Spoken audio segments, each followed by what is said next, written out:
Hello friends, welcome to smile talk paramedical channel. Friends, ಇವತ್ತು ಬೋರ್ಡಿಗೆ ಅಂದರೆ ನಿಮ್ಮ ಒಂದು ರೀವ್ಯಾಲ್ಯೂ ಸಪ್ಲಿಮೆಂಟ್ರಿ ರಿಸಲ್ಟದ್ದು, ಸ್ಪೆಷಲಿ ಪ್ಯಾರಾಮೆಡಿಕಲ್ ಸಪ್ಲಿಮೆಂಟ್ರಿ ರಿಸಲ್ಟ್ಸ್ ಏನಾಗಿತ್ತಂದರೆ, ಹಿಂದಿನ ವಾರದಲ್ಲಿ ಏನೋ ಒಂದು 2 ಅವರಲ್ಲಿ ಏನಾಗಿತ್ತು, ಲಿಂಕ್ ಓಪನ್ ಆಗಿ ಸಡನ್ನಾಗಿ ಬಂದಾಗ್ಬಿಡ್ತು. ಸೊ ಅದು ಲಿಂಕು ಅಫಿಷಿಯಲ್ ಅನೌನ್ಸ್ಮೆಂಟ್ ಆಗಿರಲಿಲ್ಲ. ಫಸ್ಟ್ ಆಫ್ ಆಲ್ ಅಂದರೆ ಬೋರ್ಡ್ನವರು ಅದನ್ನು ಅಪ್ಡೇಟ್ ಮಾಡ್ತಾಯಿದ್ರು ರಿಸಲ್ಟನ್ನು. ಆ ಟೈಮಲ್ಲಿ ನಾವೇನು ಮಾಡ್ಕೊಂಡ್ಬಿಟ್ಟಿದ್ವಿ ಅಂದರೆ, ಎಲ್ಲರೂ ಕುಡ್ಕೊಂಡು ನಮ್ಮ ರಿಸಲ್ಟನ್ನು ನೋಡಲಿಕ್ಕೆ ಪ್ರಯತ್ನ ಮಾಡಿದ್ವಿ. ಅಲ್ಲಿ ಪಾಸು ಫೀಲು ಅಂತ ನಮಗೆ ಬಂದಿದೆ ಈಗ ಆಲ್ರೆಡಿ. ಭಾಳಷ್ಟು ವಿದ್ಯಾರ್ಥಿಗಳು ರಿಸಲ್ಟ್ ನೋಡ್ಕೊಂಡ್ಬಿಟ್ಟಿದ್ದಾರೆ. ಸೊ ಅದು ಬಂದಿರುವುದು ನಿಜಾನ ಸುಳ್ಳ ಅನ್ನೋದನ್ನು ಈ ಬೋರ್ಡ್ನವರು ಅದಕ್ಕೆ ಏನು ಮಾಡಬೇಕು, PMB ಬೋರ್ಡ್ನವರು ಅದಕ್ಕೆ ಫೈನಲೈಸ್ ಆದಂಥ ಒಂದು ರಿಸಲ್ಟನ್ನು ಡಿಕ್ಲರೇಷನ್ ಮಾಡಬೇಕಾಗಿದೆ. ಆಲ್ರೆಡಿ ಫೇಲ್ ಇನ್ನೂ ನೋಡ್ಕೊಂಡ್ಬಿಟ್ಟಿದ್ದಾರೆ, ಆದರೂ ಪಾಸ್ನು ಕೂಡ ನೋಡ್ಕೊಂಡ್ಬಿಟ್ಟಿದ್ದಾರೆ. ಅದು ಕನ್ಫರ್ಮ್ ಅಂತಂದರೆ ನೋಡಿ, ಆಲ್ರೆಡಿ ಅದು ಇನ್ ಕೇಸ್ ಆಫ್ ನಿಮ್ಮದು ಎಲ್ಲನೂ ಪಾಸ್ ಆಗಿತ್ತಪ್ಪ ಅಂತಂದರೆ ಅದು ಪಾಸೇ.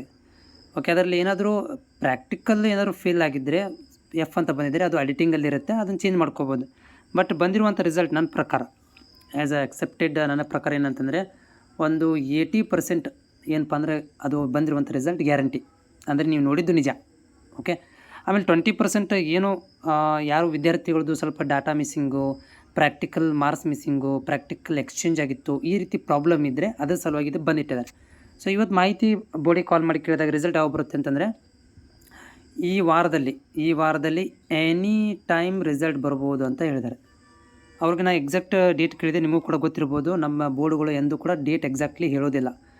ಈ ವಾರದಲ್ಲಿ ಎನಿ ಟೈಮ್ ಯಾವಾಗ ಬೇಕಾದಾಗ ಬರ್ಬೋದು, ನೋಡ್ಕೊಳ್ಳಿ ರಿಸಲ್ಟನ್ನು ಅಂತ ಹೇಳಿದ್ದಾರೆ.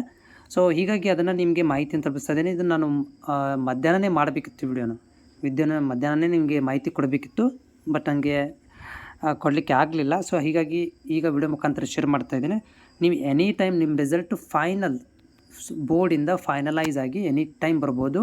ನೆನಪಿಟ್ಟುಕೊಳ್ಳಿ, ಬಂದಿರುವಂಥ ರಿಸಲ್ಟು 80% ನಿಜ. ಸೊ 80% ನಿಜ ಇದೆ. 20%ಅಲ್ಲಿ ಏನು ಬೇಕಾದ ಯಾಕಂದರೆ ಅದು ಬೋರ್ಡಿಂದ ಕನ್ಫರ್ಮ್ ಆಗಿ ಬಂದಿರುವಂಥ ರಿಸಲ್ಟ್ ಅಲ್ಲದು. ಅಂದರೆ ಬೋರ್ಡ್ನವರು ಎಲ್ಲನೂ ವೆರಿಫೈ ಮಾಡಿ 100% ಎಲ್ಲ ಕರೆಕ್ಟ್ ಇದೆಯಪ್ಪ ಅಂತ ಹೇಳಿ ಅವ್ರೇನು ಮಾಡ್ತಾರೆ, ಒಂದು ಡಿಕ್ಲರೇಷನ್ ಕೊಡ್ತಾರೆ. ಓಕೆ, ಡಿಕ್ಲರೇಷನ್ ಹಾಕ್ತಾರೆ. ಏನಂದರೆ, ನಾವು ರಿಸಲ್ಟನ್ನು ಅನೌನ್ಸ್ಮೆಂಟ್ ಮಾಡಿದ್ದೀವಿ, ಆಫೀಷಿಯಲಿ ನೋಡ್ಕೊಳ್ರಿ ಅಂತ ಅಂದಾಗ ಅದು 100% ನಿಜ ಆಗಿರುತ್ತೆ. ಬಟ್ ಇಲ್ಲಿ ಏನಾಗಿದೆ ಅಂತಂದರೆ, ಇವಾಗ ಅದು ಇನ್ನೂ ಅಪ್ಡೇಟ್ ಮಾಡ್ತಾಯಿದ್ರು, ಆವಾಗಲೇ ನಾವು ಸ್ವಲ್ಪ ನೋಡ್ಕೊಂಡ್ಬಿಟ್ಟಿದ್ದೀವಿ. ಹೀಗಾಗಿ ನಮ್ಮಲ್ಲಿ ಟೆನ್ಷನ್ ಸ್ಟಾರ್ಟ್ ಆಗಿಬಿಟ್ಟಿದೆ. ಏನಂದರೆ, ಈಗ ಬಂದಿರುವಂಥ ರಿಸಲ್ಟ್ ನಿಜಾನೋ ಅಥವಾ ಬಂದಿರುವಂಥ ರಿಸಲ್ಟ್ ಸುಳ್ಳು, ಕನ್ಫ್ಯೂಷನ್ ಇದ್ದೀವಿ. ನೋಡಿ, 80% ನಿಜ ಇದೆ, 20% ಏನಾಗುತ್ತೆ ಅಂದರೆ ಡಾಟಾ ಇನ್ನೂ ಅಪ್ಡೇಟ್ ಮಾಡೋದ್ರಲ್ಲಿ ಇದ್ರೋರು ಅಲ್ಲಿ ಸ್ವಲ್ಪ ಏನಾದರೂ ವೇರಿಯೇಷನ್ ಆಗ್ಬೋದು. ಇಲ್ಲಪ್ಪ ಅಂತಂದರೆ ಬಂದಿರುವಂಥ ರಿಸಲ್ಟ್ ಫೈನಲ್ ಆಗ್ಬೋದು. ಓಕೆ, ಈ ವಾರದಲ್ಲಿ ನಿಮಗೆ ರಿಸಲ್ಟ್ ಬರುತ್ತೆ ಅಂತ ಹೇಳಿದ್ದಾರೆ. ಡೇಟ್ ಅಂತ ಅವರು ಹೇಳಿಲ್ಲ, ನಾನು ಕೂಡ ಹೇಳೋಕ್ಕೆ ಹೋಗೋದಿಲ್ಲ.